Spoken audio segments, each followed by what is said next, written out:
Hello and welcome to Podiatry Practice Mastery. Don Pelto here. I got Tracy from Forward Motion Orthotics. Welcome, Tracy.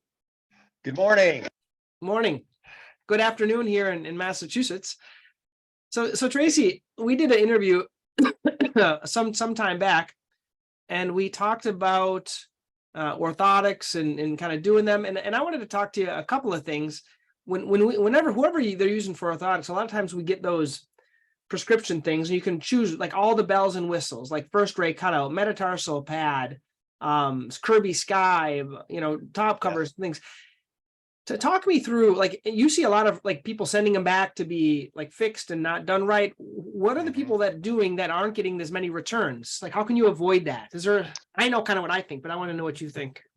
Okay, well, usually I think it kind of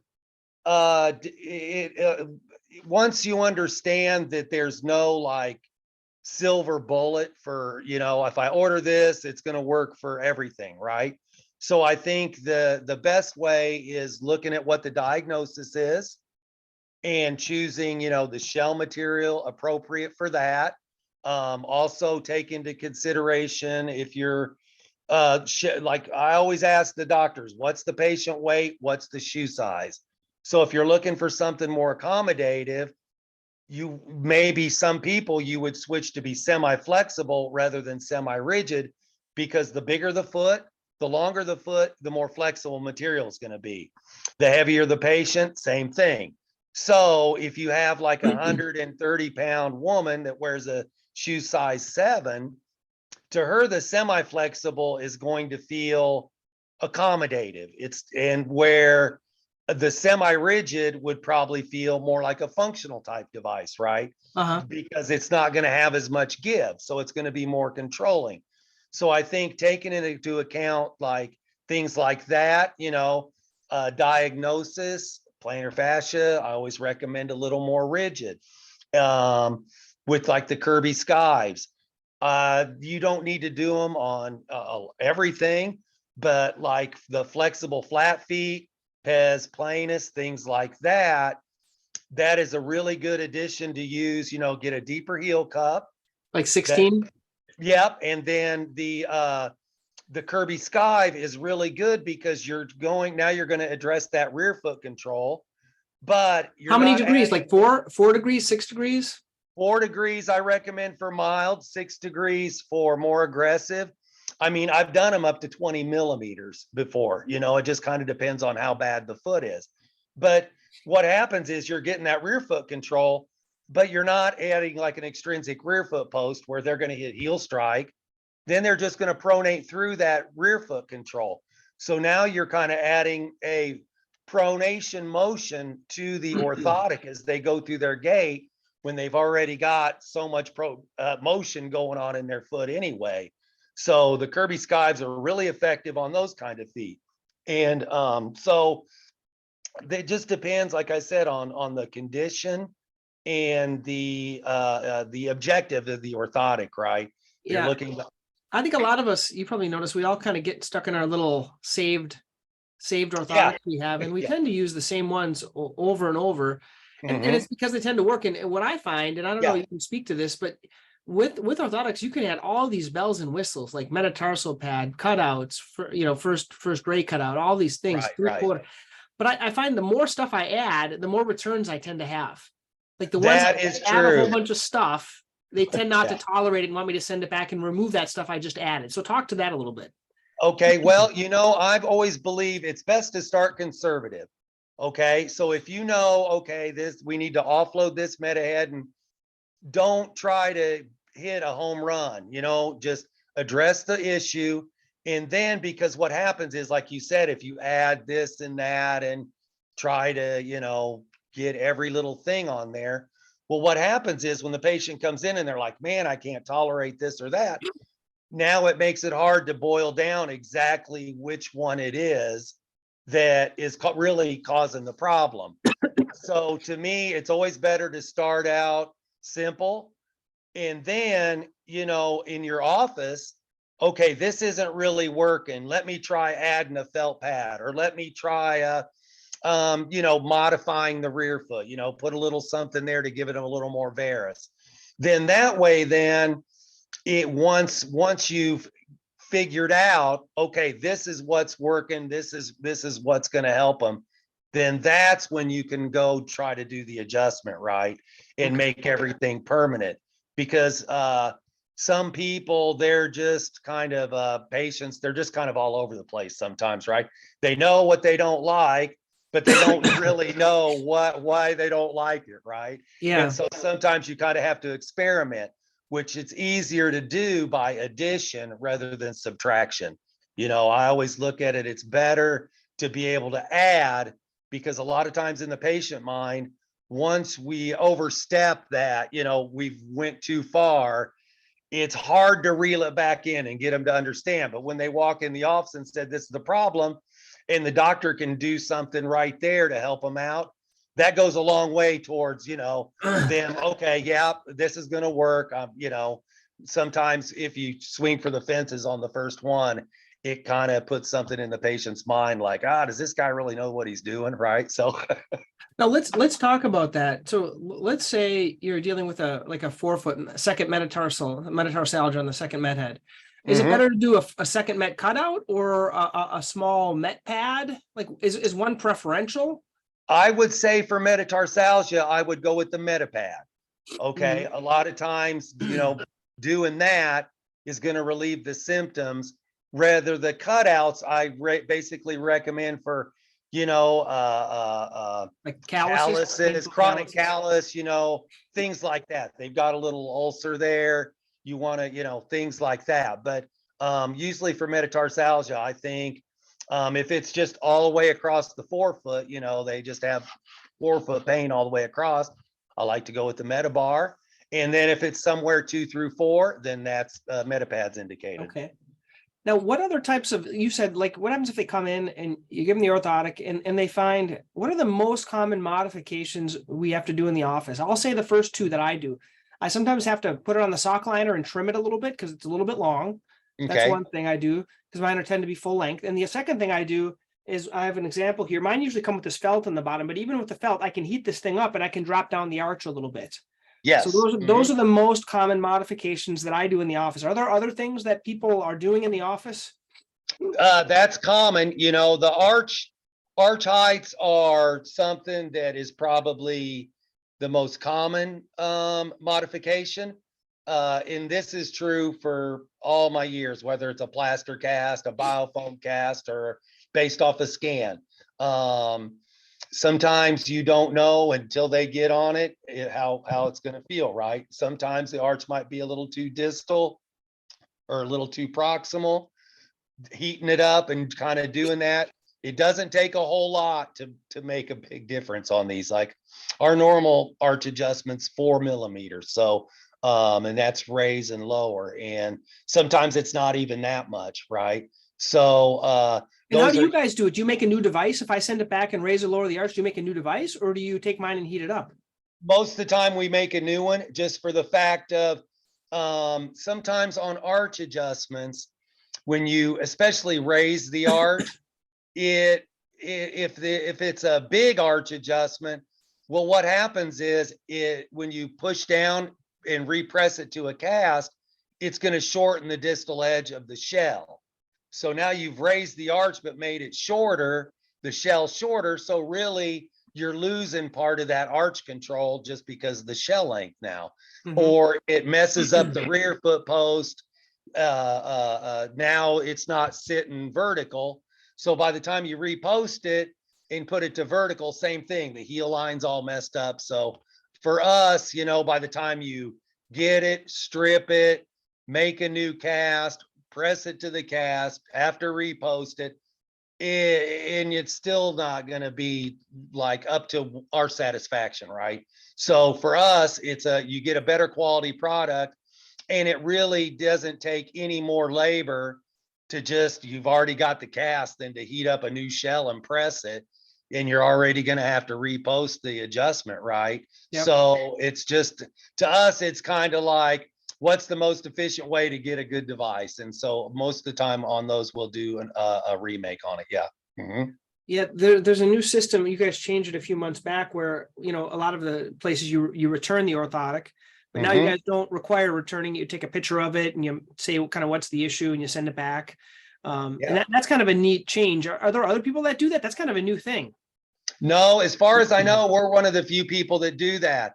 And it's good for us because especially when we're dealing with issues or arch issues, Mhm. because with that photo option, okay, now the shell's too wide, you can have the patient stand on the orthotic, take a picture. Now we get a really good visual on what the adjustment needs to be. Same with the arch, you just hold the foot up or hold their orthotic up to their foot and you can see the gap, how much it's at, or does the arch look too proximal, too distal on the shell?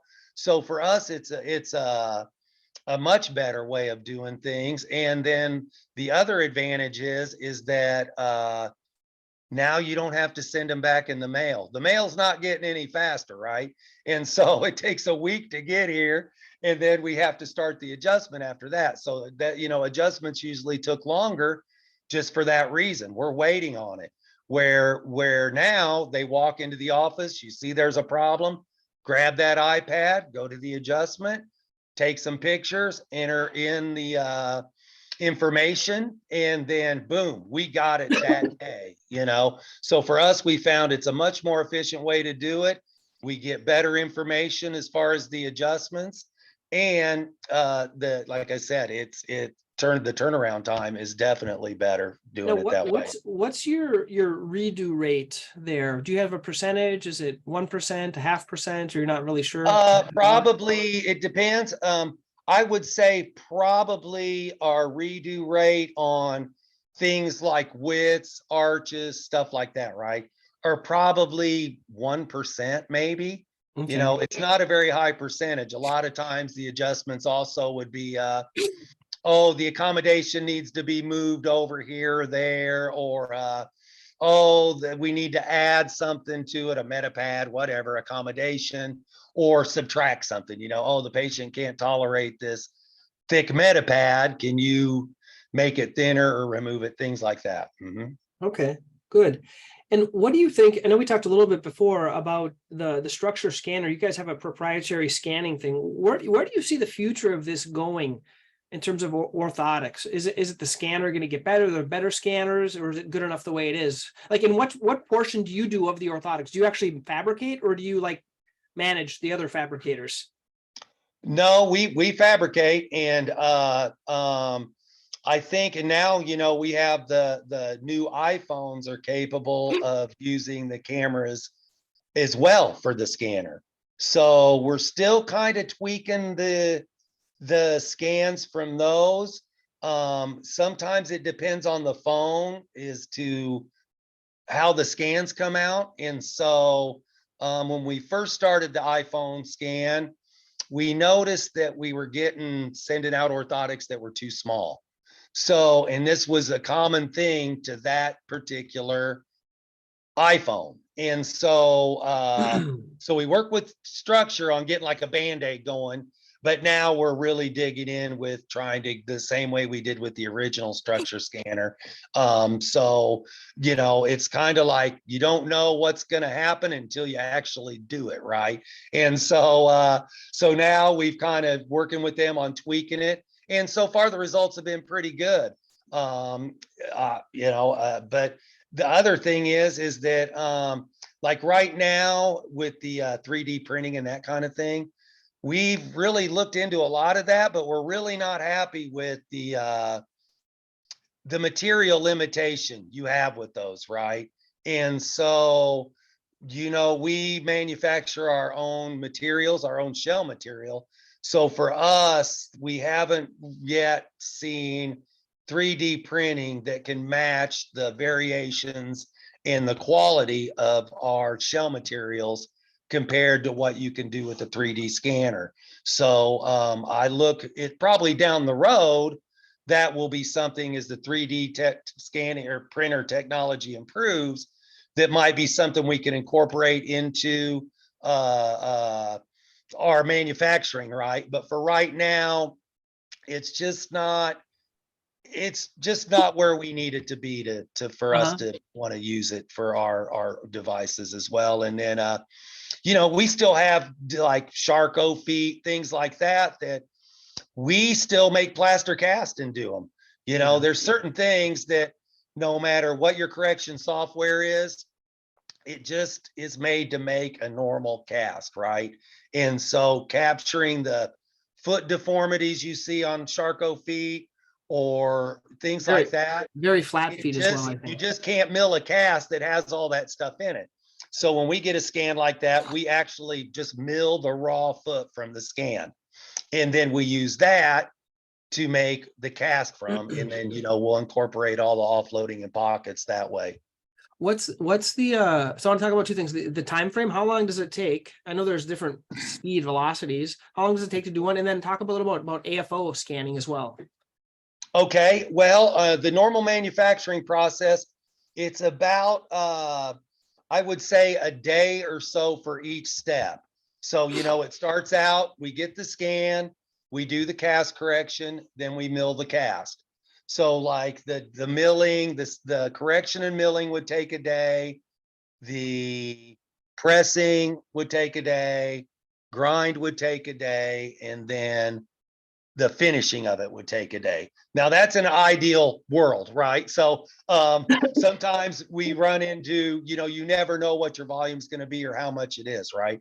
So sometimes, that's why we always tell people 7 to 12 days, because I'd rather not over promise a turnaround time and then people are like, hey, it's been 7 days where it's at. So if you start out, same thing, okay, it might take up to 12 days for the process because we don't know day to day how many we're going to receive, right? Well, so we might not be able to get everything milled in the same day it gets here, right? Or same thing with press and grind and the rest of it. And it reminds me of Disney. Just like when you go to Disney, you can buy a speed pass. So if we pay whatever, 25, the patient pays 20, 30 bucks more, they jump to the line. They jump to the front of the line. And that's just it. If it's a paid for rush, that goes to the front of the line. So when we never know how many paid for rushes we're going to get, especially like in December with the insurance, everybody's trying to beat that deadline. Man, we can get up to 30 rushes in a day. Wow. And so now we've got 30 pair to get done in addition to all the other ones that came in, right? So how many can you guys do in a day? You say it's about 3,000 a month. How many in a day? Well, we could 30 probably, right? get done anywhere from 250 to 400 in a day. Wow, that's a lot. That's a lot. How many? That's a lot of people. Yeah, it is. That is. Mm-hmm. And then, so what portion do you guys do of orthotics? And then what portion of like AFOs? Like how many percentage wise? Is it like 10% AFOs and mostly orthotics? Yeah. I would say that's probably about a good guess. The AFOs are something that, they're a lot more labor intensive. And so usually it takes a little longer to get those done. But yeah, and so, yeah, the majority of our business is just foot orthotics, but our brace products are growing. And, the nice thing is on the scanner, you can just select the brace scan and scan that and send it to us. So that's another really nice thing. You don't have to take those big casts. Your STS casts and things like we used to do. Mm-hmm. Right. Cool. Well, thank you, Trace. This is always fun. I enjoy learning more about, the process. We do a lot of them here. And if you guys want to learn more about Tracy, go to Forward Motion Orthotics, right? .com. I think that's what it is. Something like that. Yep. It's fdmotion.com. Okay, great. Thanks, Tracy. All right. Good talking with you, Dr. Pelto.